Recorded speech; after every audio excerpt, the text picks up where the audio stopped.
அதான் தெரிகிறது ஒரு பெரிய மலை. அந்த மலையை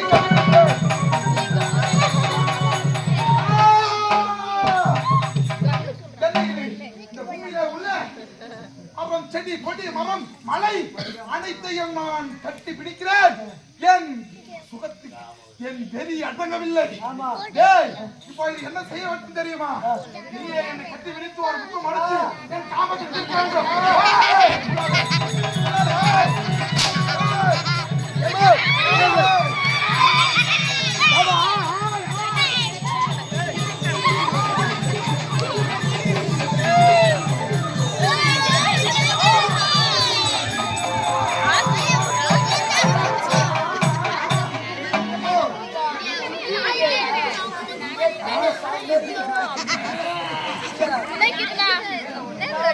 Hey!